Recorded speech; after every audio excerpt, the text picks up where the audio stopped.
June 26, 2016. MetLife Stadium, New Jersey. Lionel Messi places the ball on the penalty spot. Argentina against Chile, the Copa America final.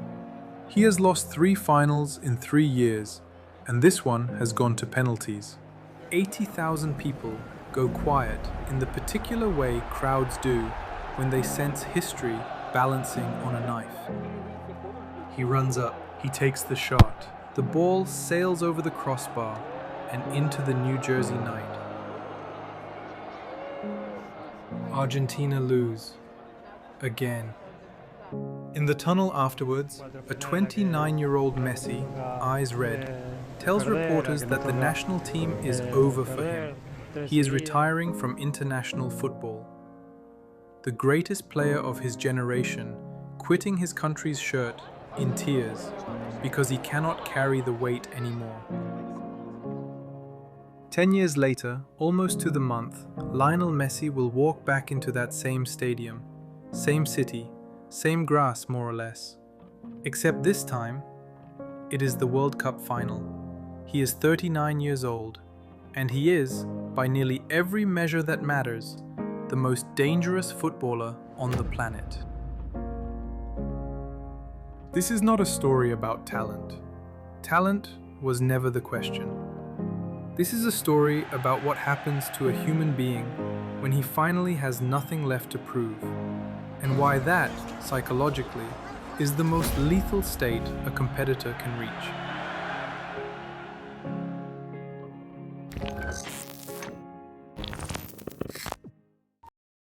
To understand what Messi is now, you have to understand what he was carrying. For most of his career, Messi lived inside a strange contradiction. At Barcelona, he was untouchable. With Argentina, he was on trial.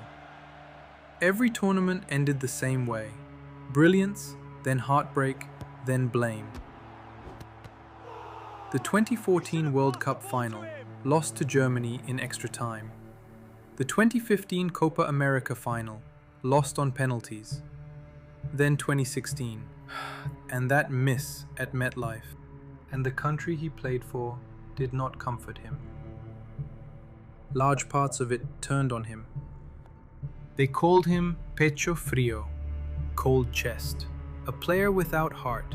They said he was more Catalan than Argentine, that he had left the country at 13 and left his soul behind with it. He sang the anthem too quietly. He did not bleed like Maradona bled. He was, they said, a fraud in the sky blue and white, a machine built in Barcelona's laboratory who could not feel what the shirt meant. Psychologists have a name for the trap he was in: contingent self-worth.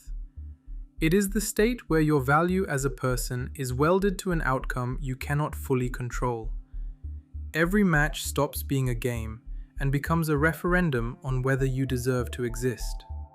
Research on performance under pressure shows exactly what this does to elite skill. When the stakes attach to identity, attention turns inward.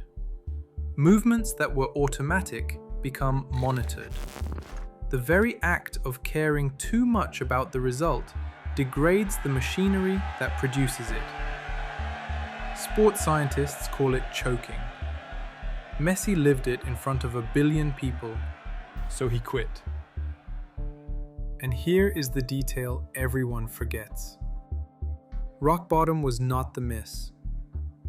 Rock bottom was the moment a nation's greatest player decided his nation might be better off without him. He came back, of course, within weeks. Not because the criticism stopped, it did not, but because, in his own words at the time, he loved his country too much to leave it like that. What followed was one of the quietest transformations in the history of sport. No dramatic reinvention, no new persona, just a man slowly separating who he was from what he won. In 2021, at the Maracanã, the same stadium where he had lost the 2014 World Cup final, Argentina beat Brazil to win the Copa America. Messi's first major international trophy at 34. His teammates ran to him and lifted him before they lifted the cup. Then 2022, the Finalissima at Wembley, Italy dismantled 3-0. Then Qatar, the World Cup, the trophy he had chased for 16 years, won at 35, with a golden ball to go with it, the only player in history to win the tournament's Best Player award twice. Then the 2024 Copa America, where he limped off injured in the final, wept on the bench like a boy, and watched his teammates finish the job for him.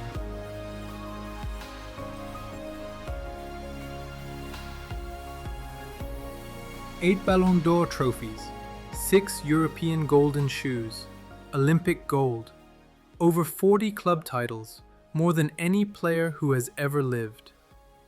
Every argument his critics ever made, dismantled not by words, but by silverware. And notice what he never did.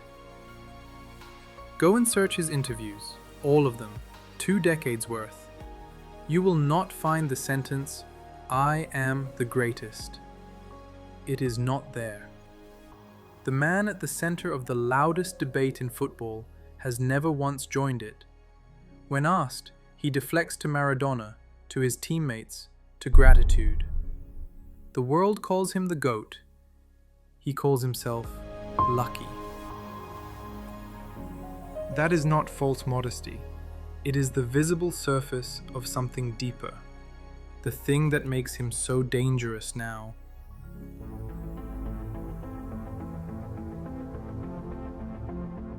Here is the paradox at the heart of this story. Logic says a 39-year-old with every trophy should be finished.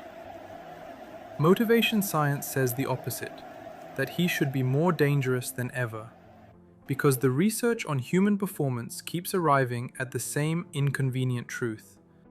The strongest, most durable form of motivation is not the hunger to prove something. It is the love of the thing itself. Psychologists call it intrinsic motivation. When you act to silence critics, to secure a legacy, to win an argument, your fuel is external, and external fuel runs out, or worse, poisons the engine. But when the activity is its own reward, something shifts. Fear of failure loses its grip, because failure no longer threatens who you are. Attention stops monitoring and starts flowing.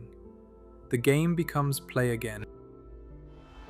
Watch Messi at this World Cup, and you are watching a man playing with house money, except he is not gambling.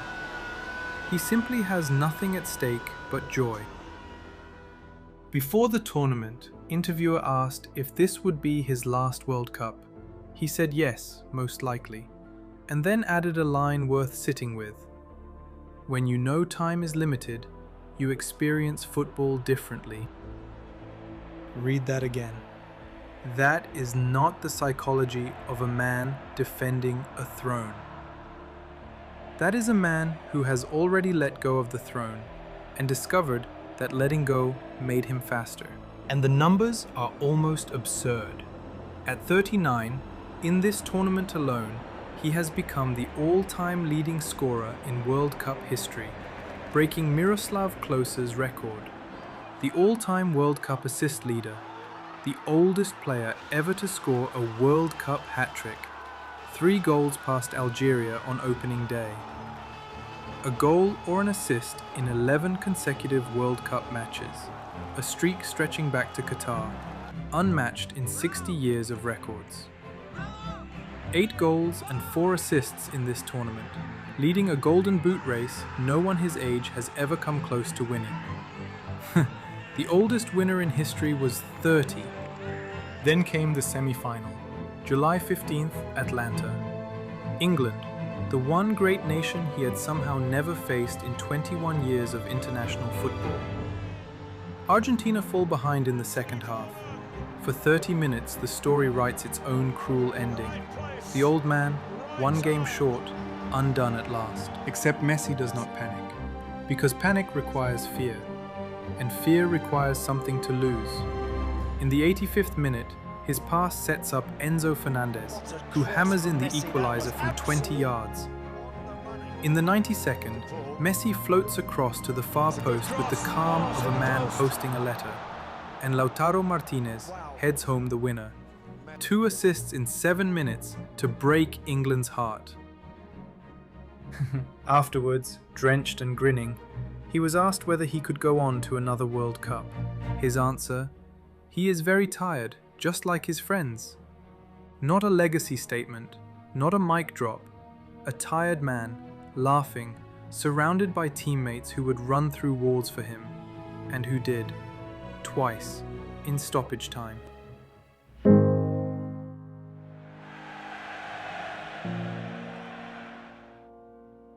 So on Sunday, he walks back into MetLife Stadium, the exact ground where, 10 years ago, he skied a penalty into the night sky and told the world he was finished.